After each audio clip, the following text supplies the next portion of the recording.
YCP నేత Kadapa mayor Suresh బాబుపై అనర్హత వేటుపడింది. Mayor పదవి నుంచి సురేష్ బాబు తొలగించారు. నిబంధనలకు విరుద్ధంగా మేయర్ సురేష్ బాబు కుటుంబ సభ్యులు కడపలో కాంట్రాక్టు పనులు చేశారని విచారణలో విజిలెన్స్ అధికారులు తేల్చారు.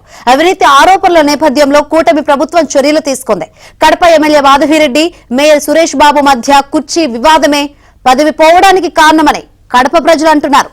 నాకు కుర్చీ లేకుండా అవమానిస్తావా, నీకు ఈ కుర్చీని లేకుండా చేస్తానని ఇటీవల ఎమ్మెల్యే మాధవిరెడ్డి శపథం చేశారు.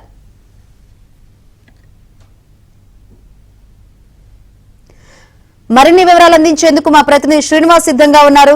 Srinivas, enquiry Kadapa YCP mayor Suresh బాబుపై కూటమి ప్రభుత్వం వేటు వేసింది.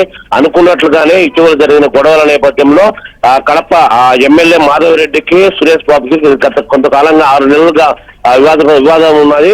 ప్రధానంగా ఆమెకు కుర్చీ వేయలేదే ఒకటి. ఎందుకంటే ఆ సమావేశంలో కుర్చీ వేయకుండా అవమానించారు. ఆ రోజు పెద్ద గొడవ జరిగింది. ఈ నేపథ్యంలో అప్పట్లోనే ఆమె శపథం చేయడం జరిగింది.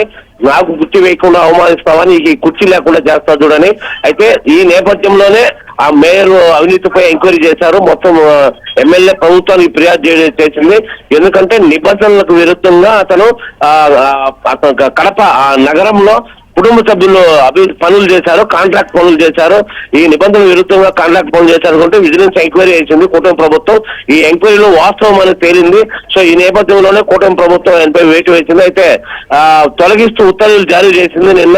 అయితే ఈ ఉత్తర్వులు 2 వారాల తర్వాత అమలు చేయాలని చెప్పి 14 రోజులు టైం ఇచ్చింది. అయితే సురేష్ బాబు మాత్రం ఈ లోపు హైకోర్టు ట్రాన్స్ఫర్ ఇస్తున్నాను, కేవలం కక్షపూరితంగా నాపై వేటు వేశారు అని చెప్పి చెప్పడం జరిగింది. అయితే ఈ లోపు ఒకవేళ అతని కోర్టు నుంచి మినహాయించి కోర్టు అతని ఫేవర్ గా చెప్పకపోతే తప్పకుండా 14 రోజుల తర్వాత మాజీ అయ్యే అవకాశాలు ఉన్నాయి. Shankari, right, thank you Srinivas.